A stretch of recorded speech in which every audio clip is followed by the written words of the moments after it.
CBI जांच के आदेश के बाद महाराष्ट्र के गृह मंत्री अनिल देशमुख ने अपने पद से इस्तीफा दे दिया है। अनिल देशमुख ने कहा कि नैतिकता की वजह से पद छोड़ रहा हूं। महाराष्ट्र के पूर्व पुलिस कमिश्नर परमबीर सिंह ने अनिल देशमुख पर 100 करोड़ की वसूली का आरोप लगाया था और अब बॉम्बे हाईकोर्ट ने आदेश दिया है कि 100 करोड़ की वसूली के आरोपों की जांच सीबीआई करेगी। हाईकोर्ट ने अपने फैसले में सीबीआई को 15 दिन में प्राथमिक जांच की रिपोर्ट सौंपने को कहा है। अनिल देशमुख के इस्तीफे के बाद महाराष्ट्र के गृह मंत्री की दौड़ में 2 नाम शामिल हो गए हैं। एनसीपी के दिलीप वलसे पाटिल या फिर जयंत पाटिल महाराष्ट्र के गृह मंत्री बन सकते हैं। सूत्रों के मुताबिक दिलीप पाटिल और जयंत पाटिल के नाम पर चर्चा की जा रही है। देश में कोरोना मरीजों के आंकड़े में रिकॉर्ड तोड़ दिया है। पहली बार देश में एक दिन में 1 लाख से ज्यादा कोरोना के मरीज पाए गए हैं। इस दौरान 478 मरीजों की मौत हो गई है। स्वास्थ्य मंत्रालय के मुताबिक आज से पहले पिछले साल सितंबर में 97,000 मरीजों की पुष्टि हुई थी। कोरोना की रफ्तार ने सरकार की चिंता बढ़ा दी है। राज्यों की बात करें तो कोरोना से महाराष्ट्र का सबसे ज्यादा बुरा हाल है। 24 घंटे में 57,074 नए केस पाए गए और 222 मरीजों की मौत हो गई। मुंबई में भी एक दिन में 11,000 से ज्यादा मरीजों की पुष्टि हुई है, जबकि 25 लोगों की मौत हुई है। बीसीसीआई अध्यक्ष सौरभ गांगुली ने कहा है कि लॉकडाउन का आईपीएल के शेड्यूल पर कोई असर नहीं पड़ेगा। मुंबई के वानखेड़े मैदान में आईपीएल के 10 लीग मुकाबले खेले जाएंगे। राजधानी दिल्ली में भी कोरोना संक्रमण के मामलों में उछाल आया है। दिल्ली में राजेंद्र नगर के आर्या कन्या विद्यालय की 8 छात्राएं कोरोना संक्रमित पाई गई हैं। स्कूल को अगले आदेश तक के लिए बंद कर दिया गया है। दिल्ली में पिछले 24 घंटे में 4,000 से ज्यादा मामले सामने आए और 21 लोगों की मौत हो गई। बिहार के सासाराम में कोरोना के बढ़ते संक्रमण के चलते कोचिंग सेंटर बंद करवाने गए पुलिस वालों पर छात्रों ने हमला कर दिया। बेकाबू छात्रों ने कलेक्ट्रेट परिसर में घुस करके यात्री शेड को भी आग के हवाले कर दिया। छात्रों को काबू करने के लिए पुलिस ने आंसू गैस के गोले छोड़े। छात्रों के हंगामे और पथराव से थानाध्यक्ष समेत 3 पुलिस वाले घायल हो गए। जम्मू कश्मीर में कोरोना के बढ़ते मामलों के चलते स्कूल को एक बार फिर से बंद कर दिया गया है। 9वीं तक के स्कूल 2 हफ्ते के लिए और 10वीं और 12वीं तक के स्कूल 1 हफ्ते के लिए बंद कर दिए गए हैं। जम्मू में जारी नई गाइडलाइंस के बाद किसी भी सार्वजनिक कार्यक्रम में 200 से ज्यादा लोग शामिल नहीं हो पाएंगे। जम्मू में कॉलेज बंद होने के खिलाफ छात्राओं ने जोरदार प्रदर्शन किया। कहा पढ़ाई का नुकसान हो रहा है।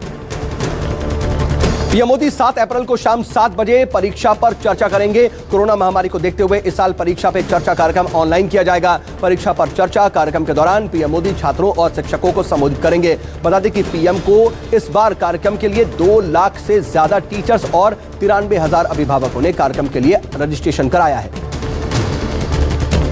गृह मंत्री अमित शाह ने जगदलपुर पहुंच करके बीजापुर नक्सली हमले में शहीद हुए जवानों को श्रद्धांजलि दी। गार्ड ऑफ ऑनर के साथ शहीदों को सलामी दी गई। एक साथ जवानों के पार्थिव शरीर को देख करके हर किसी की आंखें नम हो गईं। बीजापुर नक्सली हमले में 22 जवान शहीद हुए हैं। अमित शाह ने कहा कि जवानों के इस शौर्य ने नक्सलियों के खिलाफ लड़ाई को निर्णायक मोड़ पर पहुंचा दिया है। अब हम इसे अंजाम तक लेकर जाएंगे। बीजापुर में हुए नक्सली हमले पर कांग्रेस ने सरकार को निशाने पर लिया है। कांग्रेस प्रवक्ता रणदीप सुरजेवाला ने कहा कि जब छत्तीसगढ़ में देश के जवान शहीद हो रहे थे, उस वक्त देश के गृह मंत्री केरल और तमिलनाडु में चुनाव प्रचार करने में बिजी थे। पश्चिम बंगाल की सीएम ममता बनर्जी ने हुगली के देवानंदपुर में चुनावी सभा को संबोधित किया। बीजेपी को चुनौती देते हुए उन्होंने कहा कि बंगाल विधानसभा चुनाव एक पैर पर जीतूंगी और भविष्य में 2 पैरों से दिल्ली जीतेंगे। ममता ने कहा कि बीजेपी कितने भी हथकंडे अपना ले, लेकिन जीत टीएमसी की ही होगी।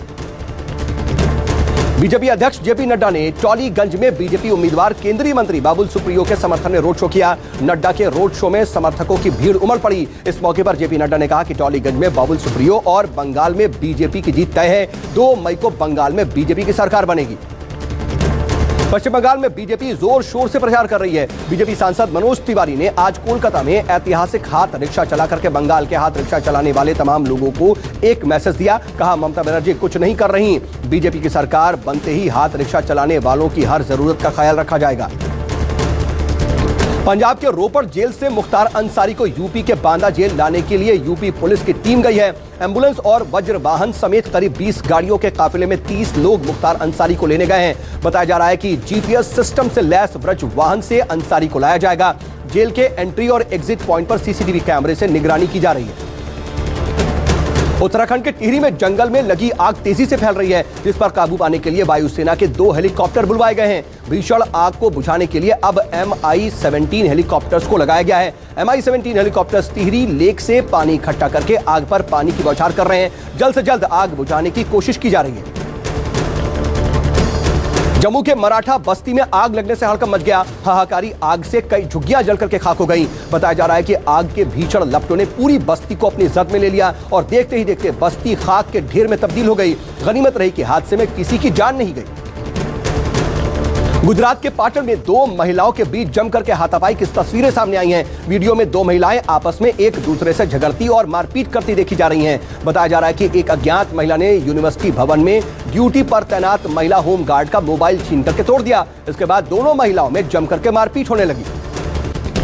और बांग्लादेश के शीतलाख्या नदी में 100 से ज्यादा लोगों को ले जा रहे एक छोटे पैसेंजर जहाज मालवाहक जहाज से टकरा गया और इस हादसे में करीब 27 लोगों की मौत हो गई। पैसेंजर जहाज ML सीबत उल हसन टक्कर के बाद डूब गया। लोगों की जान बचाने के लिए तेजी से राहत और बचाव का अभियान चलाया जा रहा है।